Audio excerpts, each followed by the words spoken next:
Hi everyone, in this video I'll be talking about the documentary Tough Guys using two sociological concepts we've learned in this class thus far, hegemonic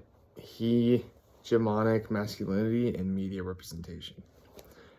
First, let me define these concepts in my own words.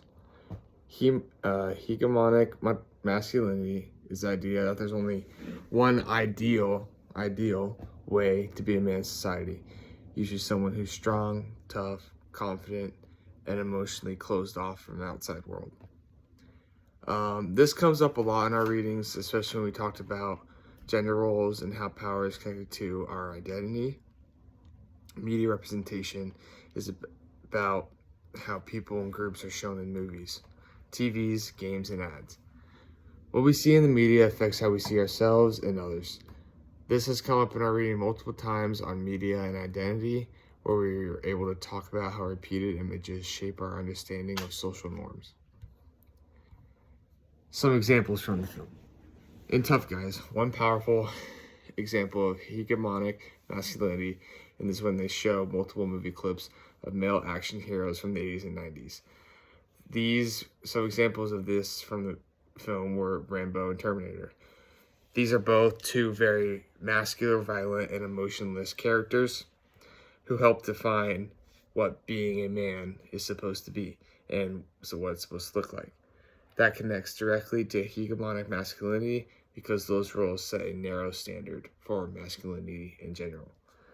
For media representation, the film shows how men are rarely portrayed as caring, vulnerable, or emotionally open. For example, they talk about how news stories often highlight violence committed by men, but the news rarely questions why so many men feel the need to prove themselves through violence. The way the media shows men reinforces the idea that violence is part of being a male, which can be dangerous and limiting. Overall, some examples like interviews with young men about how they feel pressured to act tough are anecdotal, meaning that they're their own short personal stories. But the film also uses empirical evidence, like crime stats and studies about media trends, which are based on data. For example, when they show the percentage of violent crimes committed by men, that's empirical because it's based on research and facts, not just opinions or stories. The film combines both types of evidence to make a stronger point. If I was to recreate this analysis today, I think some things would stay the same, but there would be some changes. The pressure on men to act a certain way is still there, with the societal norms that we face every day. But now it shows up online as well, especially in social media and gaming culture.